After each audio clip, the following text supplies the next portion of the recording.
Ano naman may napagawa mo dyan? Ako nagalinis. Palagay mo, tingin mo dito. Ayan ako komportable. Huwag mo pakaanuhin Puro yan. yan sa ano mo ah. Baka mamaya maghanap ako ng gamit. Hindi ko matukay na naman yan. Parang yung chef na ito. Ay, nako. Oo. Diyan ka pa man din sa chef ko nagagawa dyan ay. Nagagawa ng ano? Ng mga motor. Aanuhin mo naman yan.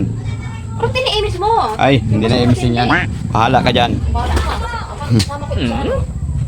Kung nakita niyo mga kanina, dun sa ano, Hindi mo lang imisin ang sa aking gawa ng motor. Ngayon, may gagawin kita mga kali. Kaya ano natin siya, papawas natin siya doon. Kasi masyadong asipag ano na sinipin ninyo. Yun. Okay. Napakasipag kaya. Ayan. Kung nakikita niyo siya, nandun.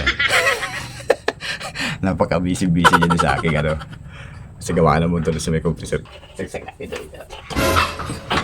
Yan. Pagigit. A few moments later.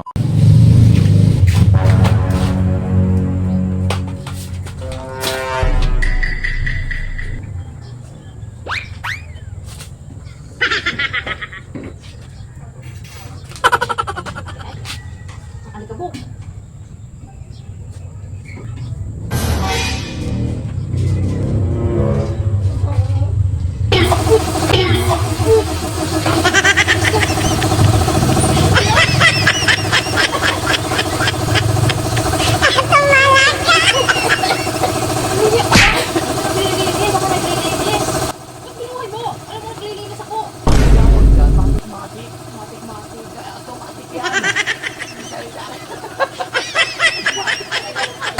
Oh.